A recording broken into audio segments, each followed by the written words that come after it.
If you want to see blood, I want to hear you scream! Folks, I am Professor Shelby, and this is the Human Freak Show. Now, I don't believe in wasting time, so we're going to get things right off the bat with an audience volunteer. Let me see the hands. All right, sure thing. Come on up. What you're going to do is verify for the rest of the audience, not on stage, verify for the rest of the audience that this is in fact real. It's not a magic store gimmick, it's not spring-loaded or rubber-tipped. Go ahead and check it. Make sure it doesn't collapse into the handle or bend or fall. You convinced? Excellent. 5.5 inches of sharpened steel. What I'm going to do is take this, place it against the center of my face, and pound on it till it's embedded up to the hilt. What I need from you is a nice loud count to 3. On 3, I start pounding. Here we go. Folks, I am going to drive a spike into my head. That's the best I get? Let's try it again. 1, 2, 3. Okay, you guys are sick. I gave you 2 chances, not one person tried to stop me. There's one, he's still got the camera up, waiting for it. Now, what do you think would happen if I drove a spike into my forehead?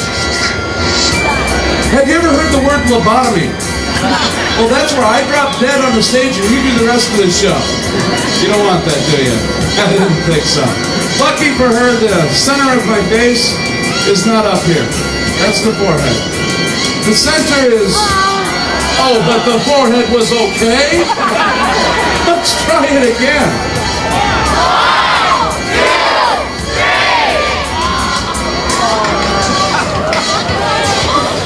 All the way to the bone.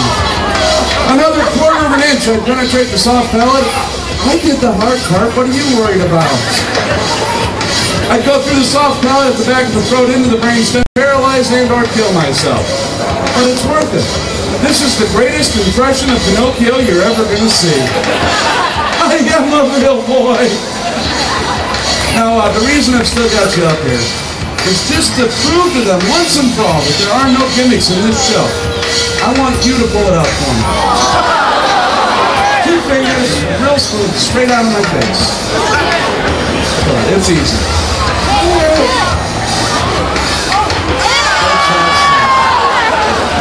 Now, was that real? No, it's not. Hey, guys, you groaned about that, but I've got to clean this thing off. I'm going to hand it to somebody in the next show. All right. Folks, has anyone here seen fire eaters before? How about fire breathers? Hey, guess what?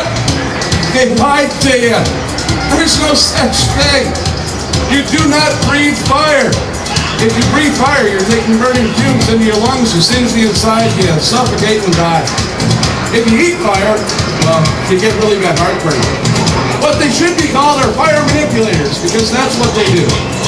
They manipulate the fire, they play with it, they love the fire, they have fun with the fire. Let's have some fun.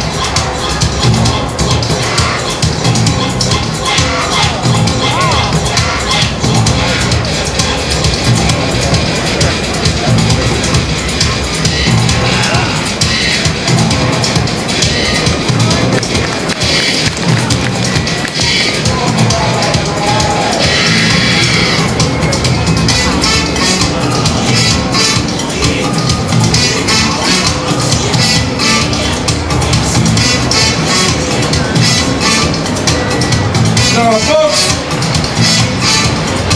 what I'm about to do for you is probably the hardest thing I ever learned to do with fire. It took me about 3 years to get it right.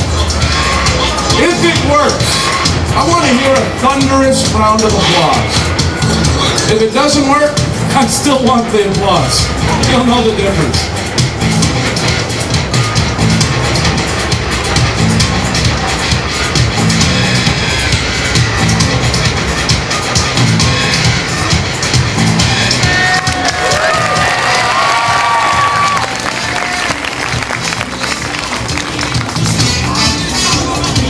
You guys, you want to move. Trust me. I'm the bench. You decide. Doesn't matter where, just not there. I love my job. Zdrowie.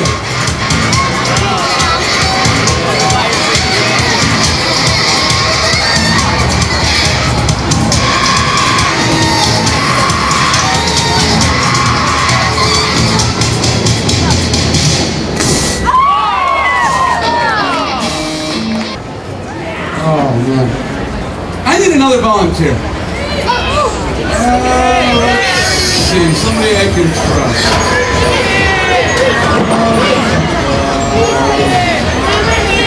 Go ahead, yeah.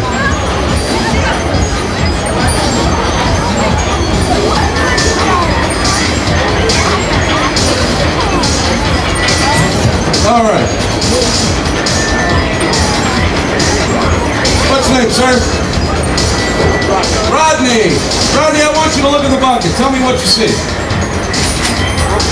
That is correct. There's about 25 broken glass bottles in this bucket.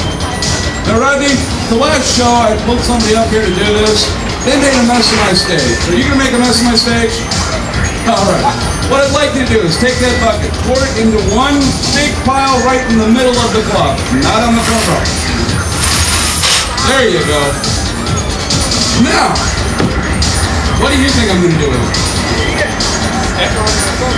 Yeah, I'm probably going to do something. What I'm going to do is I'm going to actually take my face, place it into that pile of glass, at which point you are going to stand on my head. Well, I appreciate that. All right, come on up.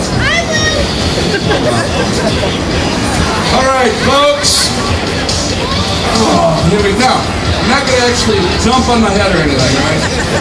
You're going to put one foot on my head gently, and then you're going to put your weight in there. All right? And you're not one foot, and put your weight on. All right? All right. And then you're going to do it next.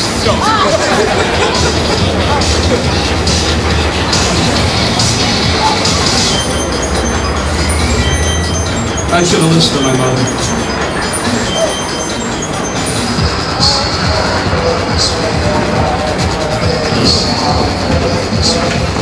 Right here.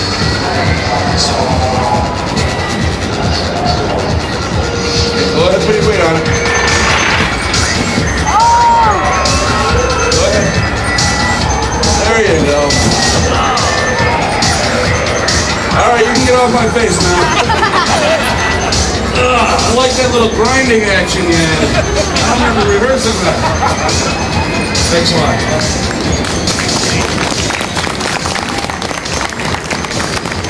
Alright, just because it's here, we're going to have a little more fun with it. We're going to do something called the Iron Foot Marble. I am not just going to walk in this, I'm actually going to prove a theory. Folks, I've been doing this for a long time. I've met a lot of people that walk on broken glass. Usually they weigh 100 to 120 pounds. Now look at me. I passed that in junior high. I took the scale at over 350. Now the only reason I mention this is because of the physics behind this. The more weight that you put on the glass, the more likely you're breaking shards and driving them deep into your flesh. Now if the average is 100 to 120, I'm 350. Do the math. Guys, you're getting 3 for 1 tonight. Here we go.